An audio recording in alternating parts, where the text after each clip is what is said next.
Welcome, fellow Earthlings. My name is Rogan, and you are watching The Mysterious Stoner in Ebola. If you are joining us for the first time, welcome to the channel.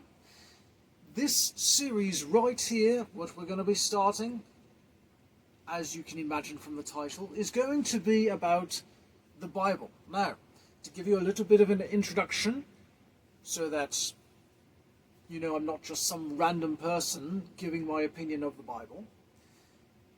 I was raised very conservative with a Christian background. I was raised as a Christian. I believed on the Lord Jesus Christ as my Saviour, repented of my sin, the whole 9 yards. I was raised as a missionary kid. I was on the mission field with my parents for 10 years and with certain members of my family. I lived as a very devout Christian for a good little bit of my life, and then some things happened, things led to another, and I am no longer a Christian. And if you want to hear that story, there's 19 episodes worth of it. Yes, there's a lot there, describing my beliefs, what I was raised in, and full house. You'll have quite the fun time. I'm introverted. I was raised very sheltered, homeschooled. So yes, have at it. Have fun. But this series right here, we're going to be focusing on the Bible, and I'm going to be going through it, sharing the aspects of it that I have found to be truthful, and also the things that I was taught in here to believe that I have found are not true. And just to give fair warning, this is what I'm sharing with you is what I was raised to believe as a Christian, what I'm going to be telling you, my perspective, what I was taught, and then my perspective, what I've gained since leaving Christianity. Not all Christians and Bible believers are going to believe the same things I give, or they won't believe the same explanations that I'm going to give, because there are many varieties of Christians out there, and people who call themselves Christians. You would be extremely surprised by how many different things Christian can mean. But for those of you who call yourselves Christians, you will be offended, very likely, by some of the things that will be said. There will be swearing, there will be smoking of weed, if in case you couldn't gather that from the name of this channel. So without further ado, if you are a fellow partaker of the herb, have a puff and let's get into it.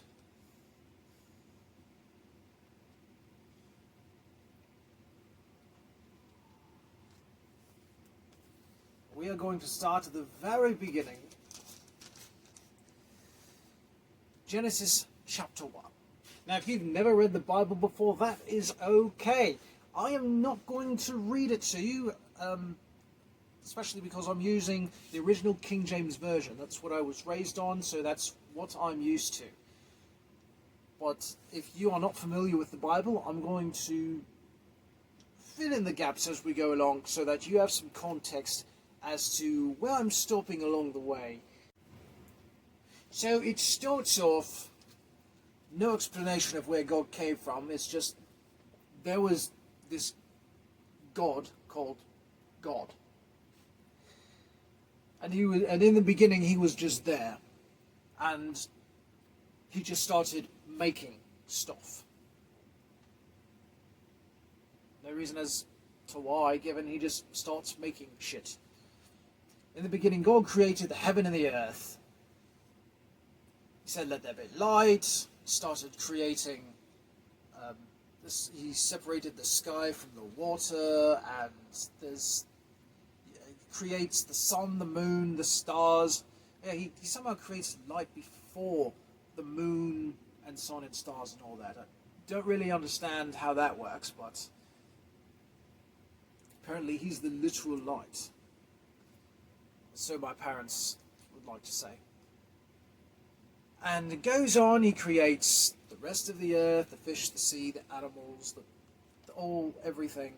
Gets down to mankind, and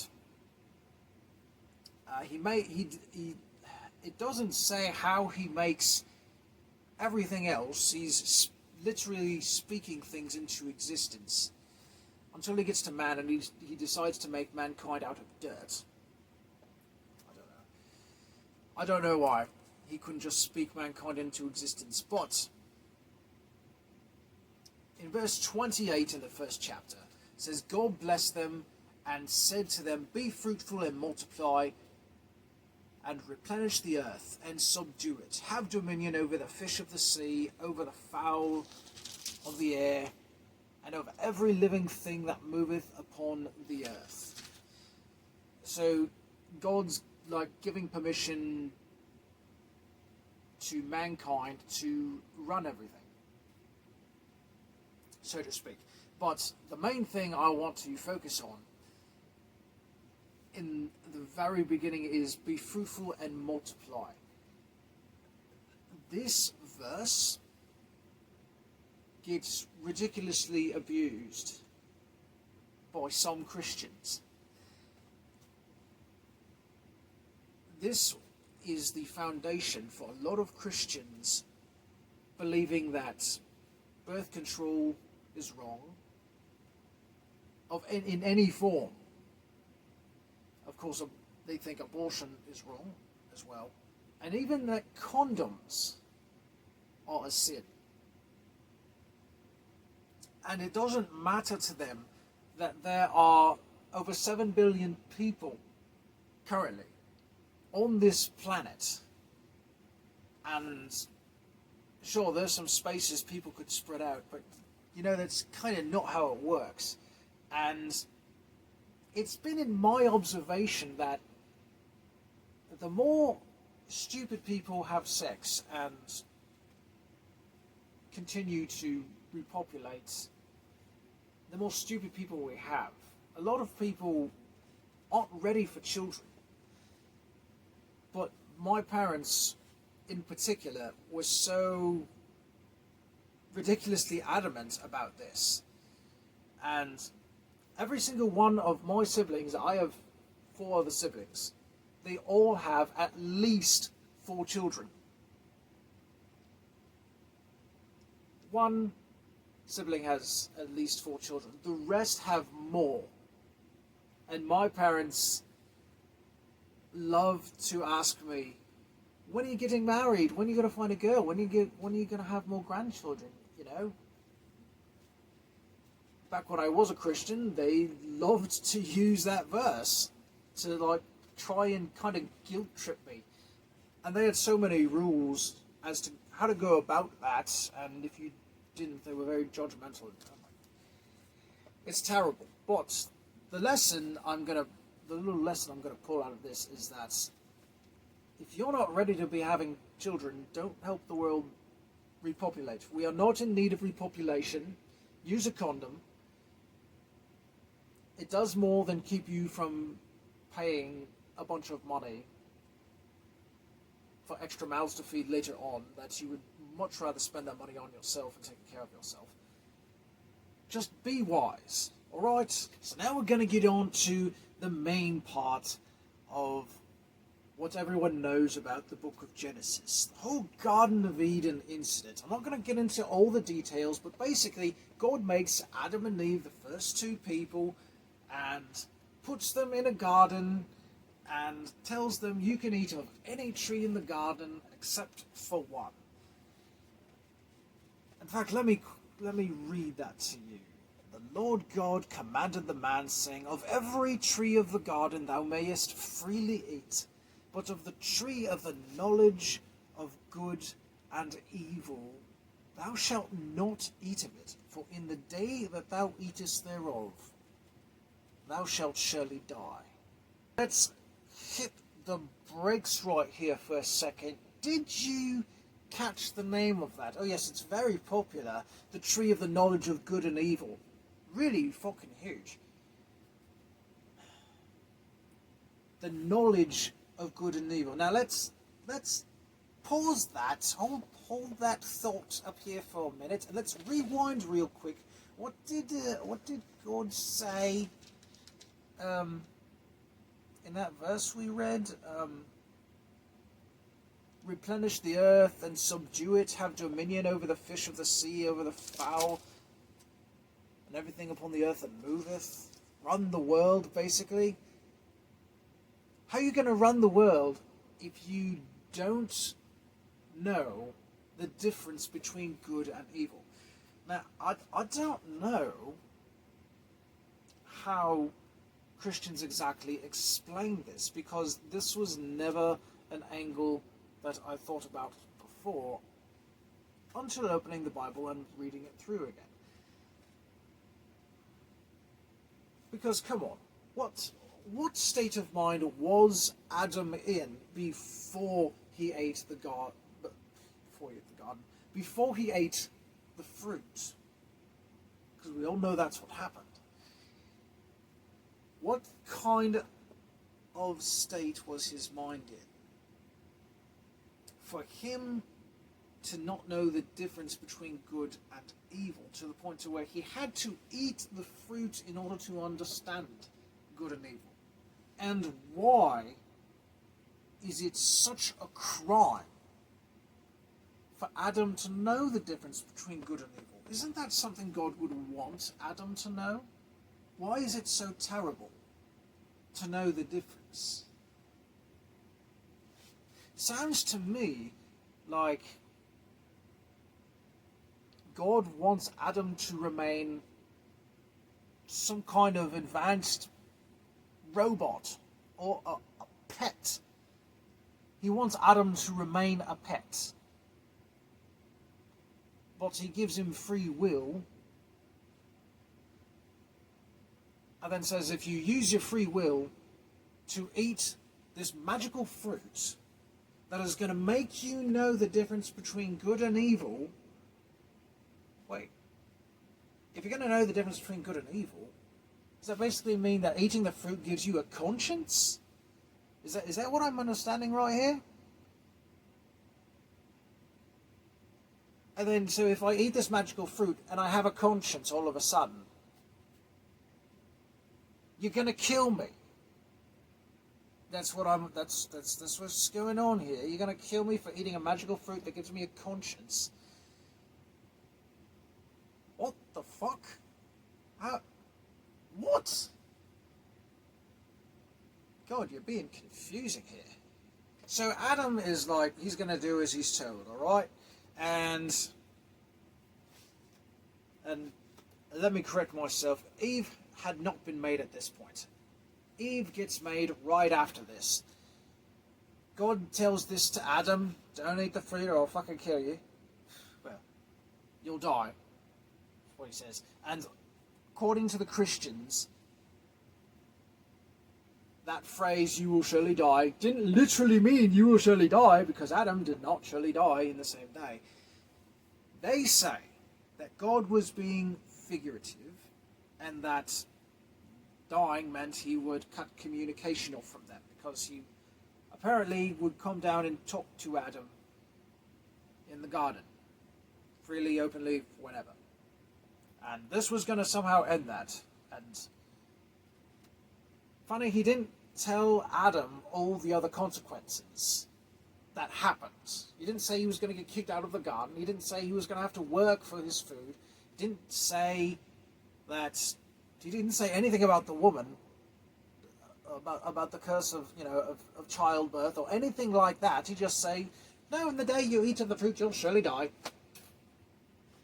And did Adam even know what it meant to die? Did Adam know that God was being figurative? Because it's not clear here if Adam did.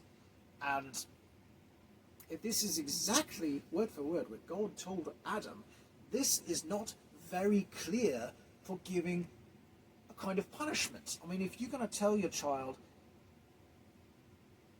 that, look, you're not going to get any dessert if you don't finish your vegetables, and well, they don't finish the vegetables, and then you not only not give them dessert, you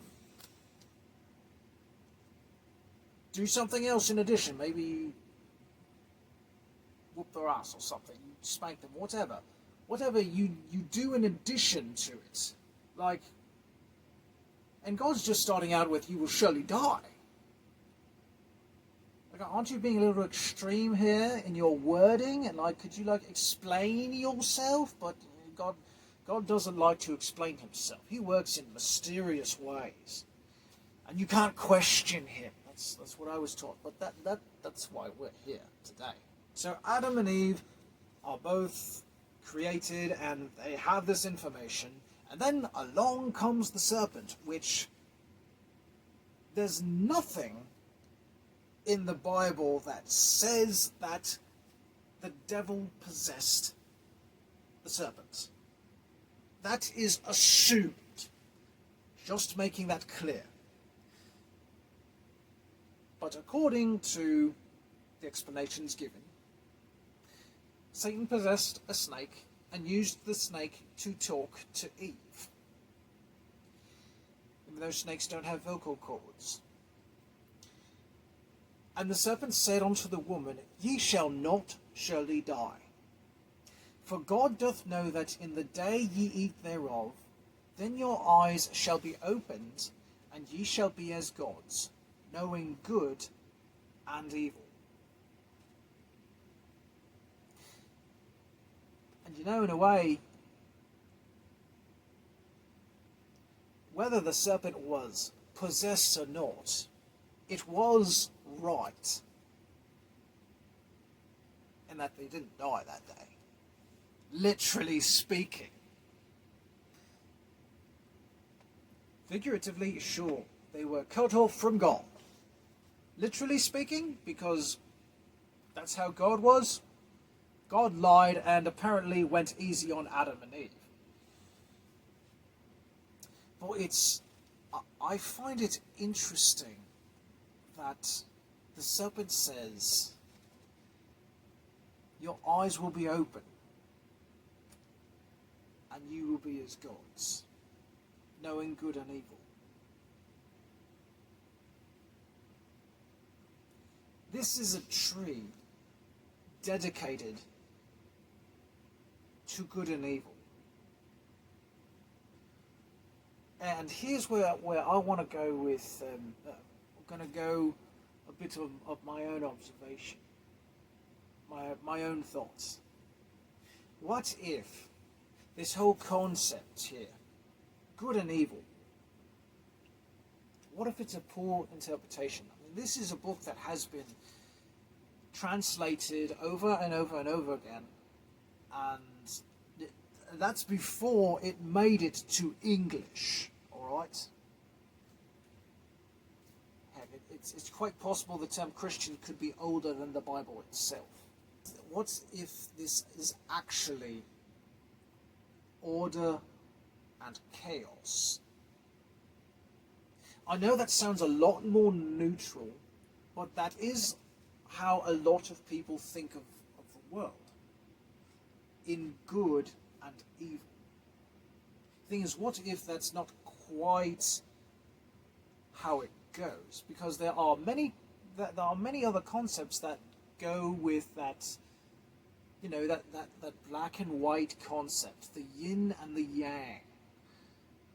And it's not so much one against the other, but the balance between both of them, having the two. Having both chaos and order, because both are very important. Fun tends to be chaotic. I mean, it can be. Fun can be very chaotic. Fun can also be orderly. Now, destruction can both be chaotic and orderly depending on how you do it. Chaos can be evil. Order can be evil. Chaos can be used for good. Chaos can be used for evil. When you know both very well, you can use both to your advantage, and you can have a very fulfilling life if you know how to balance your own inner concept of order and chaos within your life. So, going back to this tree of knowledge of good and evil,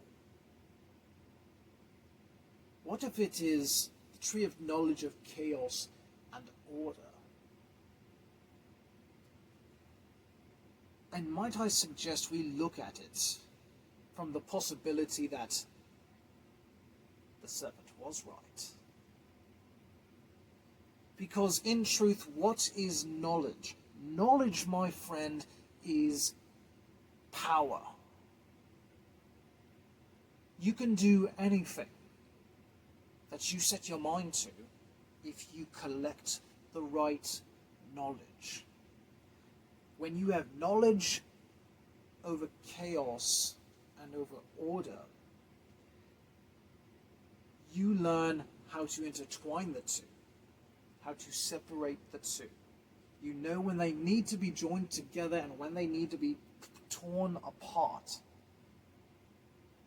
And that can make you a very powerful person. Look at what humans are capable of. We are capable of great acts of kindness, but also great acts of destruction and chaos. We are amazing creatures. Sure, we don't have God-like powers like what we imagine in fairy tales. But we do have the power to control what we think about, what we say, what we do, what we choose to believe, what we choose to scrutinize, and what we choose to turn a blind eye to. We have the option to learn. We have the option to obey. We have the option to disobey. We have the option to remain fucking stupid.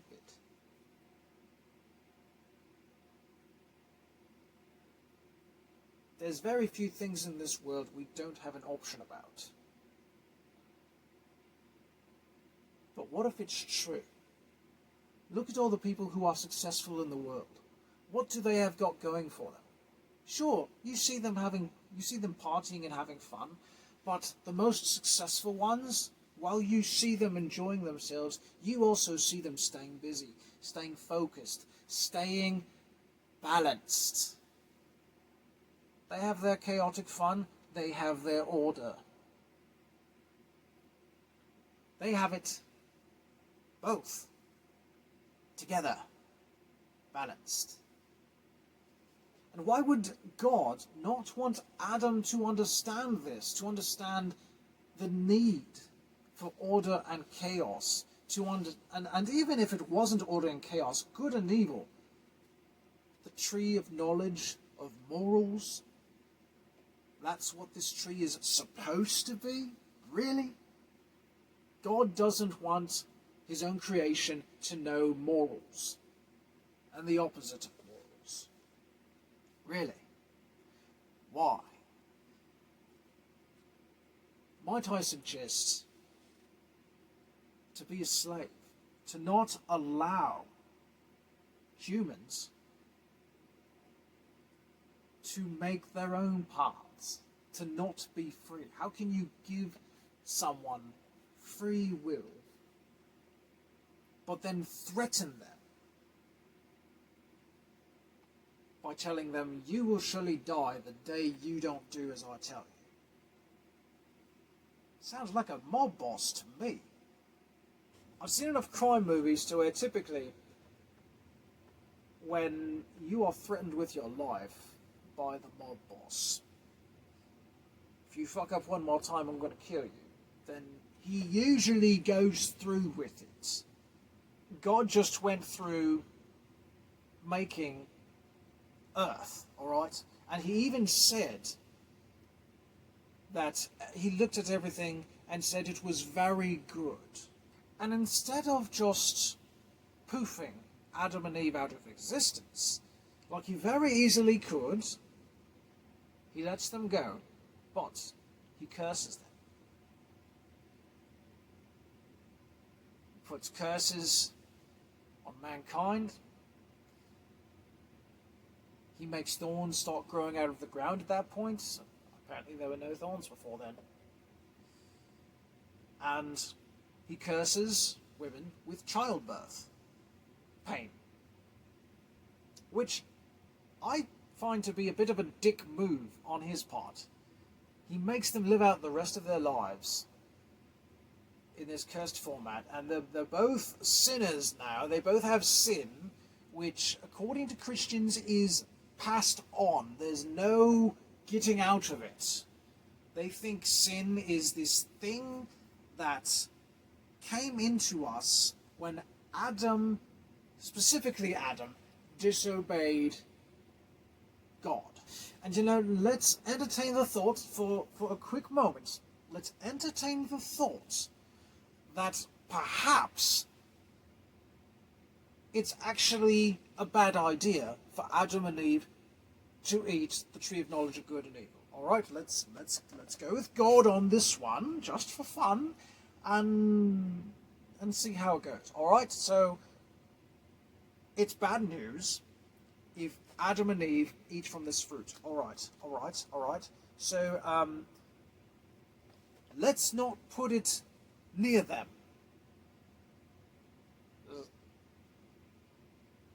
Does this sound like a good idea?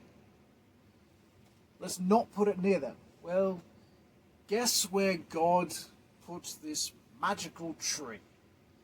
Right in the same garden as Adam and Eve. He could have put it anywhere else on the planet. Hell, he could have put it in heaven, in outer space somewhere. He could have destroyed it, right? Made it non-existent. Could he? Maybe not. Maybe he couldn't destroy it. Maybe he couldn't move it. Maybe he couldn't do anything with it and just make threats. Maybe he couldn't even kill Adam and Eve. It's dangerous to start asking questions, isn't it? But, alright, so he doesn't want to move the tree. He just doesn't feel like it. Alright, well, and he's put it in the same garden. Alright, well, you're going to be that picky about location. I guess it looks that nice. He wants Adam and Eve to admire its beauty from a distance. You look but don't touch. Put a fucking fence around it. Put God. If it's that dangerous, if it is going to wreck the entire world to where, spoiler alert, God has to send his own son to die a painful execution on a piece of wood just to save his creation of humans for one guy eating one piece of fruit one time, when you could have just put up a fucking fence. You could have moved the tree. There's so many things this all-powerful, all-knowing deity could have done if he was all-knowing and all-powerful and all-wise. But instead, no protection for this tree that's going to be eaten by Adam and wreck everything. Oh, and if he's all-wise and knowing, and he knew Adam would eat the fruit, what the fuck? You could have avoided this if you really had the power to. If you really didn't want it to happen, you could have kept it from happening. Just saying. Just saying. Maybe you don't have the power that you claim you do. Maybe you're not even real. Oh, we might be stepping a little too far there for some of you.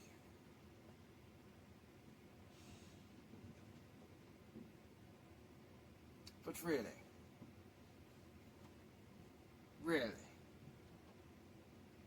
You left the stove on in your kitchen,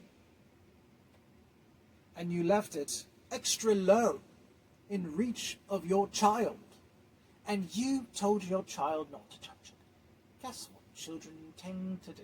Oh, you want to blame it on sin. Christians want to blame it on sin. Oh, the child's just bent on sin. Maybe because the child hasn't gotten old enough to understand danger and the importance of order.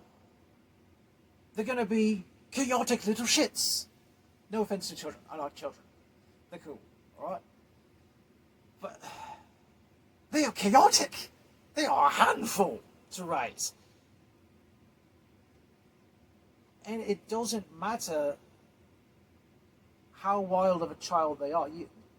The calmest child to the most active one, and anywhere in between, they're going to be a handful to take care of. They have to be taught. That's just how it goes. Animals in the wild have to be taught by their parents too. So what's the difference?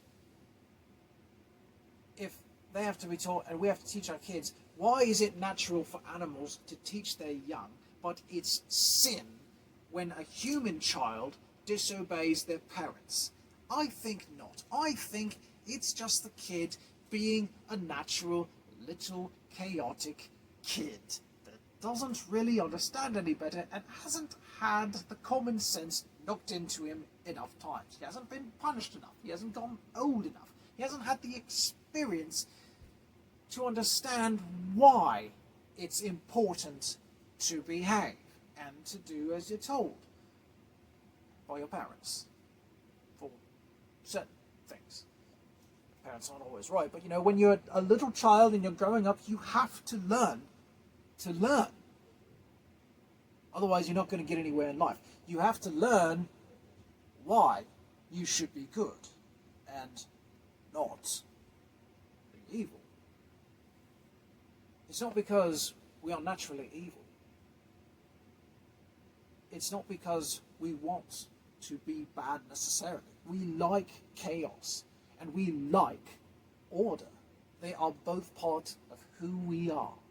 So in conclusion, what we have here is a God that supposedly creates this beautiful planet with all these beautiful creatures. He makes humans, says everything is very good, and then throws a fit when the humans do the one thing he told them not to do. And instead of wiping them out and starting over with humanity, he lets them basically fuck up the entire planet. The entire story of the Bible is between God and humans for the rest of humanity's history, according to this book. And then going back and forth the whole way until it gets to the end and God says that he's going to destroy the place. So, all over two humans who ate some fruit.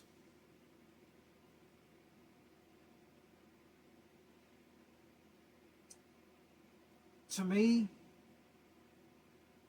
it seems going just a tad bit overboard to make a point. Alright?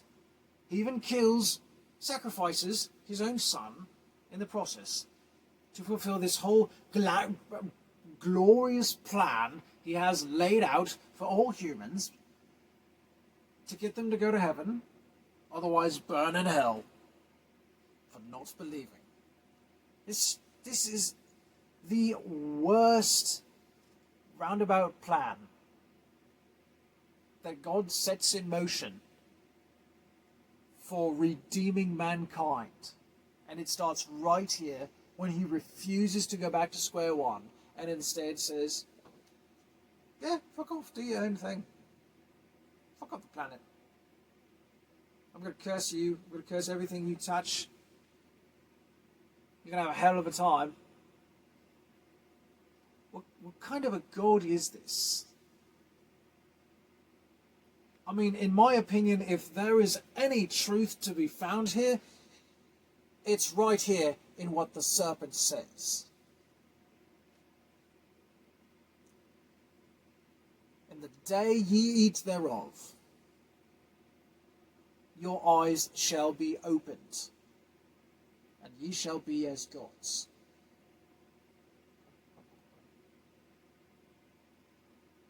Knowledge is so powerful. So powerful, in fact, that the God of this book was afraid of humans getting a hold of it. So afraid that he threatened them. If you learn this little bit of knowledge, his infinite knowledge, that he would outknow them, I guess. He would always know more than them, but they learn just this little bit. No, I can't have that. I'm gonna fucking kill you. Oh, I'll toss you out of the garden. I'll make your life a living hell. For learning.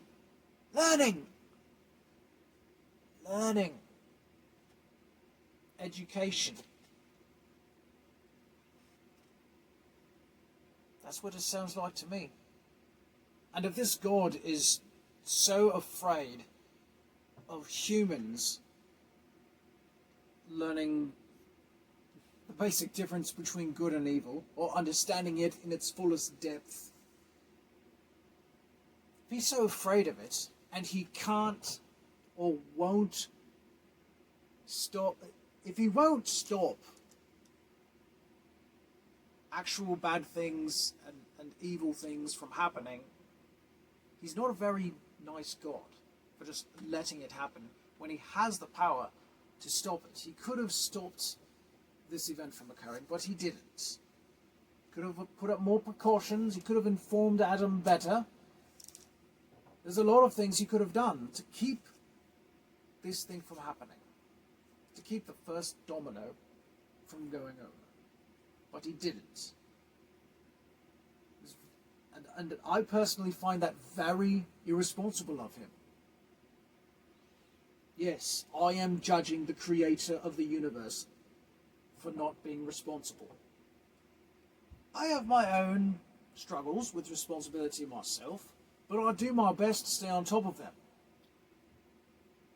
If God really cared, and God really knew what was going to happen as a result of this first domino effect, it was irresponsible of him to not do anything about it.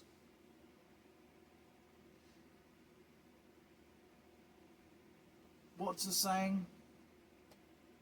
It's like if you have the knowledge, or if you have the ability to stop something bad from happening, but you refuse to, you take part in it, or you are just as guilty as those being involved, something like that.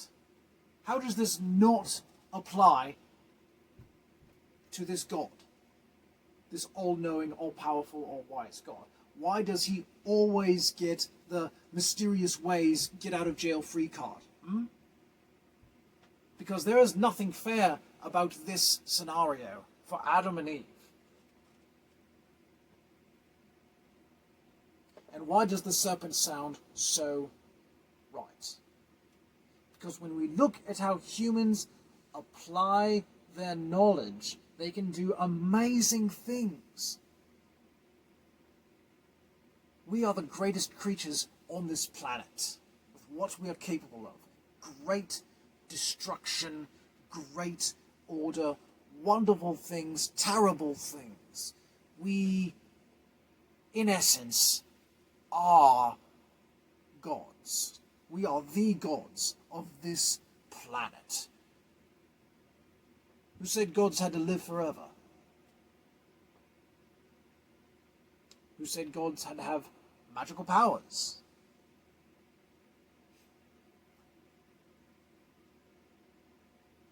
Who says we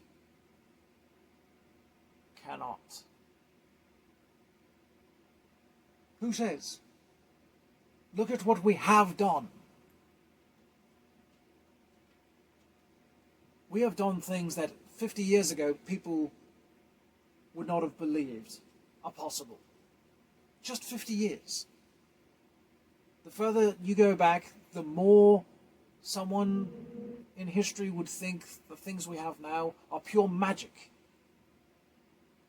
Think of what we will create in the future. Think of what we are capable of. We are capable of overcoming difficulties between each other on a personal basis. We are capable of peace. We are also capable of war. But what is the defining factor in whether people decide to get along or go to war? It's all in the knowledge. What they know. What you know affects what you believe. See, what you know, if it's true, it's always going to be true. There are some things in life that do change, and that's part of the truth. It's simply how it is. But when you know something that's true, that affects how you believe, because you want to have your beliefs in line with what is real, what is reality, what is true. You don't want to believe a lie. Because if you believe a lie, you base your life around a lie, you will not have a good existence. You will not have the best existence you could possibly have. The more knowledge you have, the better you can make your life. This right here is a piece of the fruit of the knowledge of good and evil. You will find good and evil in this book. Things you should follow and things you shouldn't follow. And as we continue this series, we are going to take more and more bites out of this fruit. And together we will learn more and more so that we may ourselves may become masters of both order and chaos, so that we can be better people ourselves. That's the bottom line of why I am here and why I am doing this. So that we can all become the best versions of ourselves. And that concludes this episode. I hope you enjoyed it. I hope you'll leave a like, subscribe if you haven't by now. Leave a like if you would. And join me next week, because in the next episode we're going to be talking about Noah's flood a bit, and the Tower of Babel, and some observations I discovered about those. Till next time, my friends, farewell.